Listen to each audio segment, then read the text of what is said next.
Hey, it's Dr. Prathap at here with Atlas Chiropractic and Wellness, and today we have a really special guest. We have the Ninja Dave, A.K.A. Devrath Vijay, joining us at Atlas. Hey, Devrath, thanks for joining us today. Thank you. Devrath, what does Ninja Dave think about? What do you do? What's he all about? Tell us more about it. Right. Just to give you a bit of a background as to why I chose that name on Instagram is because I was really inspired by how ninjas move. Yeah. So I did like a teeny bit of ninjutsu a few years back, and then I've always done a lot of martial arts, and then ninjutsu was something that I really wanted to try. Of course, I did not give it enough time as much as it's required, but just the fact that everything that they do, like even if it's just like a movement which is just an inch, they will not do it unless it's necessary. Yeah. So it's very efficient movement, right? And that's kind of what inspired me in my fitness journey as well. That's awesome. So no wastage of energy. Exactly. Translate the energy through as much as you can. That's so cool. Yeah. That's awesome. So now you have the background story. I mean, you're an influencer. What does being an influencer mean to you? Sure. So I don't look at, I know right now the social media market is such that like you are kind of influencing people to buy stuff. Correct. Or you're influencing people to kind of, make these purchases, which might not really be necessary for you. Right. So for me, it's not, if you actually see my page, there's not too much of advertisement. You're not selling much. Yeah. I try to keep it organic. And I really just, if I, for example, coming to this session, to experience this session with you was because I am open to the idea of understanding what exactly goes about in this kind of a session. And right. If I feel like it works for me, then I'm going to talk about it. Absolutely. And that's what I think an influencer is. You're yourself. Exactly. And you're promoting the things that make sense to you. Why don't you tell us a little bit more about Animal Flow and how that, applies to your fitness philosophy? Sure. If you just look back at how guys are, or how they grow up, or rather how they want to be in that journey of fitness, is that most guys want to lift heavy, they want to get big, they want to get jacked. And I'm one of those. Me too. So we all went through that journey. So fortunately, I went through that journey early in my life. So I kind of was able to understand that, okay, you know what, if I'm going to be lifting this much weight and I'm going to be training this way, I'm going to look a certain way. It might look good in front of the camera, I might have bulging biceps or whatever. Right. But at some point, your body's going to take a toll if you don't do some of the other things. Correct. Again, I'm not saying lifting weights is bad for you. It's just that you need to balance it out. Right. You need to take care of your body and not just think about hypertrophy or muscle growth. Right. That's when I started exploring more body weight training and doing stuff which is not so orthodox, because especially in India, we're still at a stage where lifting weights, running on the treadmill is considered fitness and nothing else. Right. So I started looking at people outside of India who I thought were inspirational, or who I thought were giving something to the world, sure.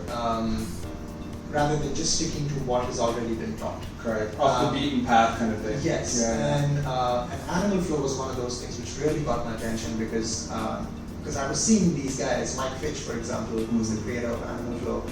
Yeah, and he's a big guy. Like he's he's tall, he's pretty muscular, but he moves like a dream. And then I was this got my attention. I was like, how is he able to move like that? And still, he's so muscular and big. Okay. And then just started exploring that, and then I got to do like a mentorship under him in Italy, and things fell into place. And then I did it for a while, a few years, and then I became a master instructor for Animal Flow. Awesome. And also featured on their website. Yes, that's awesome. And it's literally changed the way I feel, about my body. Right. It's changed the way I look at fitness. It's changed the way how I train my clients as well. So it's been tremendous. That's awesome. There are people working from home who are struggling physically, right? Like we've talked about it a million times, but we're going to continue to talk about it because it's super relevant. We're calling it work from home syndrome, right? And it's just like you touched on it. Some of it is mental, right? Being not able to do what you want to do. Physically, we're being stuck in the same position, bad posture, things like that. And other times, in your case, like a lot of people are really, really dependent on going to the gym for their fitness. Right. I guess my question to you is, to help these guys and girls, the work from homers as I call them, with their fitness demands and their needs for fitness, what do you recommend for people who are stuck at home fitness-wise, whether it's to lose weight, whether it's for fun, variety, something, what would you say to somebody who's working from home and struggling to stay fit? So I would say be open to change. Okay. Because so I know what you mean when you say, when somebody's used to going to the gym. Let's say somebody's been working out all their life, maybe 20 years, and going to a gym and is used to certain equipment and a certain way of functioning. Right. He's going to be thrown off. Right. So that's why I feel like the mental and the physical go hand in hand, and you can't really separate the two, because if you really kind of have the intention of still continuing your fitness journey, or let's say we take the example of somebody who's never worked out before. This is an incredible opportunity to start now, because everyone's on the same level, so essentially, if you, and right now there are a million options. Everybody's doing online training. Pretty much every trainer is doing online training. So you really can kind of pick and choose and see who's the best at it, and make that decision. But I feel like if you're open to it, I think there are a lot of opportunities. It's just that, as you said, it can get a little, overbearing, because you're in one space. You're not getting the kind of information which usually happens when you're out on the street. And now you're suddenly restricted in four walls or whatever. So I think it's more a mental thing. But if you can just kind of make up your mind, saying whatever happens, I'm going to put in maybe 3 days a week or 4 days a week of just. It doesn't even have to be much, even just like 30 minutes of physical activity can do wonders. And I would say it's most people have free time now, as compared to when they were running businesses, they were running from pillar to post and trying to make money and dropping their kids to school, blah blah blah. Now zero, right? It's zero. Of course, there are some people who are working from home, but they still have a lot of free time. More than they used to, right? Absolutely. And this is the best time to kind of make that change and incorporate all of those things which you always thought you wanted to but didn't have the time for. Now you don't have an excuse. So that's awesome. Basically, you're saying something is better than nothing. And start now.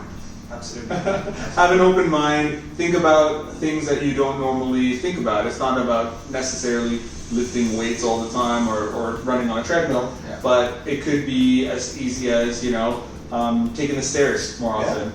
Little things that you can incorporate on your day-to-day.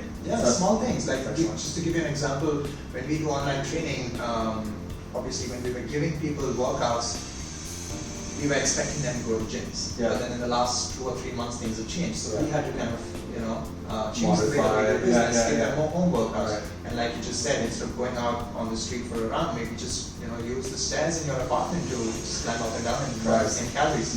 So we as trainers have to adapt, and at the same time the clients as well have to be open-minded and just trust the trainer, and then obviously do these changes, and then you're 100%. There's no reason why you won't see results. That's awesome.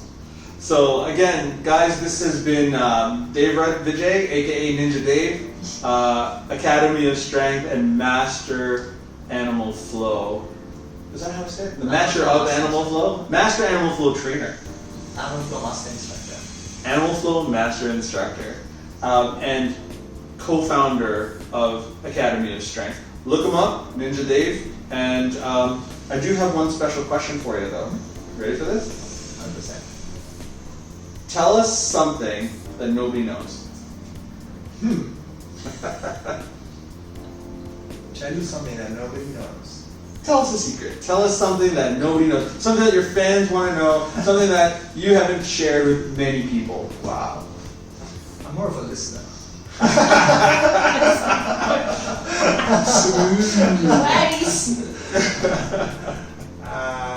Hold on. Give me a second. I told you it was going to be a doozy. This is exactly what I was looking for.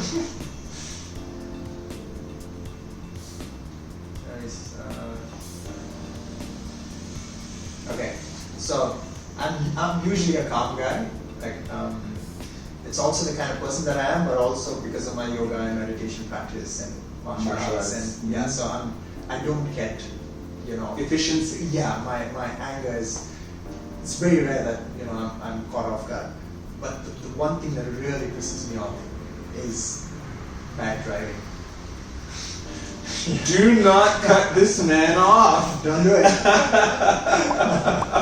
Well, it's been a pleasure today. Thank you so much, Ninja Dave. I'm Dr. Prathap with Atlas Chiropractic and Wellness. Feel better. Stay tuned for Devrath's first ever adjustment.